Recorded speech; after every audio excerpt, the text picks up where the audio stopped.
Majesco reported a good set of earnings for the quarter gone by. Healthy top-line growth was seen. Margins also were on the steady side. They improved for the company. It was the first quarter under the new India CEO, Adam Elster, and he is the one joining us now. Adam, good morning. Thank you very much for being with us. Now, you put out some very healthy constant currency growth numbers, but the one question within the analyst fraternity was that a lot of it seems to be coming in from your new acquisition, and there's a question mark on underlying organic growth. How would you address these concerns?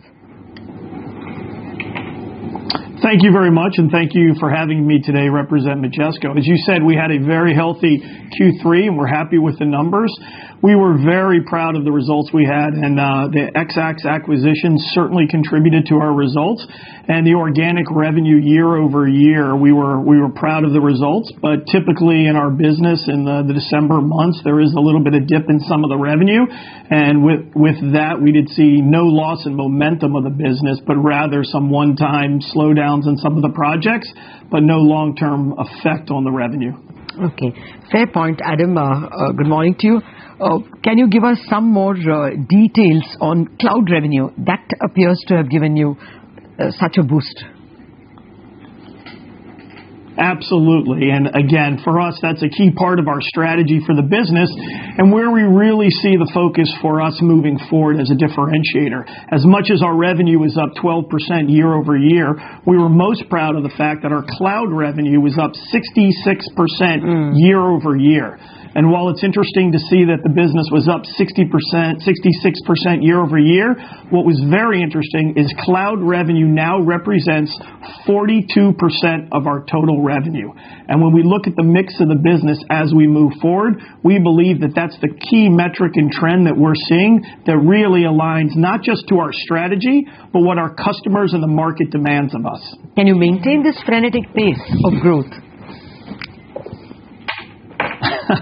We hope so. I think for all investors, the board, and employees, I think we'd like to see more. But we are seeing, again, what we see is the market opportunity. So as we speak to customers and they talk about their initiatives, they are very focused on a quick time to value. As much as they've used a lot of on-premise technology and multi-year projects for many years, many of them need to see a quick time to value and a way to leverage the cloud to speed up these deployments. So we're seeing project life cycles go down. So instead of projects spanning over multiple years, they want to span them over multiple months. And cloud technology gives you that capability. So are these new projects also coming at a higher price? What are customers saying? And what does that really mean for margins? Because your margins have been improving very, very nicely. What should we expect as the year closes out? Again, to the extent that our business pivots more towards the products and the cloud revenue, those revenues come at a higher margin.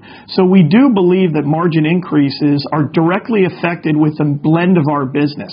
So as you look at the blend of the business growing towards more of the cloud revenue, that comes at a higher profit. To answer your first question regarding deal sizes are coming down, but so are deal terms. So if you look at a classic model for growing cloud businesses, and there are many examples in the marketplace, it's a land and expand business models. So what you should expect is initial deals are actually smaller, and then as you drive adoption and scale over time, there's a flywheel of revenue that occurs. So what we are actually seeing is less very large deals, one-time deals. We're seeing a larger volume of some of the smaller deals that will drive this flywheel. And ultimately, when you look at any cloud business model, and again, there are many examples out in the marketplace, you'll see it's a matter of adoption and expansion over time. And the good news is that adoption and that expansion comes with very healthy margins over time. And that's the model that has been in the cloud world for a number of years, and that's the trajectory and the strategy that we think is the differentiator for Majesco in the marketplace. Okay, if we leave it at that. Adam, it was a pleasure speaking with you. Thank you very much for giving us so much more details of your third quarter earnings. We have to get into a break.